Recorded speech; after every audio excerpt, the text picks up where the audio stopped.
In the United Kingdom this day, they are casting votes for their next government, a government that at one time enjoyed a little subjugation and ruling from afar when the American colonies were their property.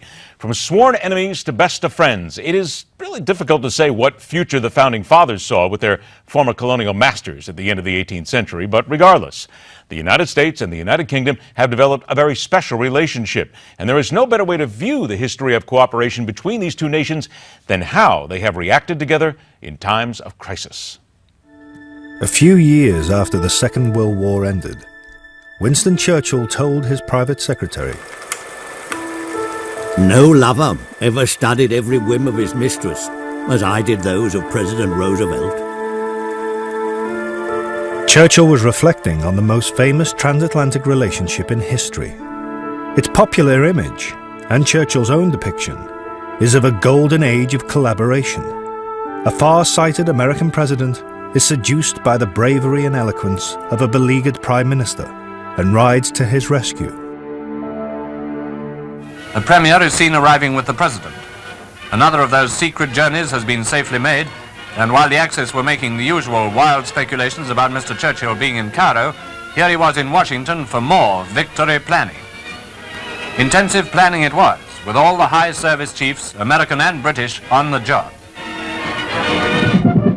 Margaret Thatcher and Ronald Reagan had an unusual relationship, a special relationship, their joint biographer calls it. It was closer ideologically and warmer personally than any relationship between any other British Prime Minister and any other American president. Thank you, Mr. President. Thank you for the summit. Thank you for your presidency. Thank you for your testament of belief.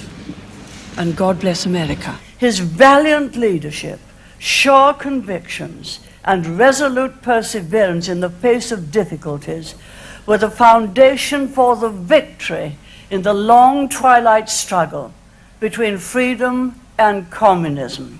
It was easy to satirize the relationship between Margaret Thatcher and Ronald Reagan, but no one doubted that it was based on deep affection and genuine respect. Prime Minister, the entire world salutes you and your gallant people and gallant nation.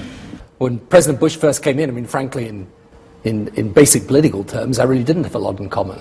After 9/11, though, I thought it was really important our two countries stood together, and I thought it was important that we took on this new menace with strength. So.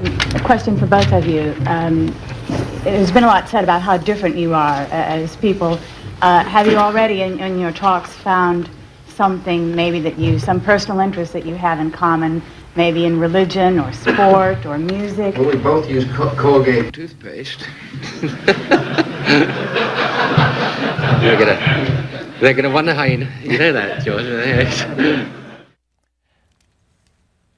The interesting thing about elections in the UK is we're not going to find out for quite some time actually who wins in all this. We should point out that the polls close at 10 p.m. local time, 5 p.m. Eastern time, so that's maybe about 31 minutes from now here on the East Coast. And in the United Kingdom, the television and the radio shows, they are forbidden from discussing campaign issues. It's not like here in America where you get bombarded for at least 2 years prior to the election.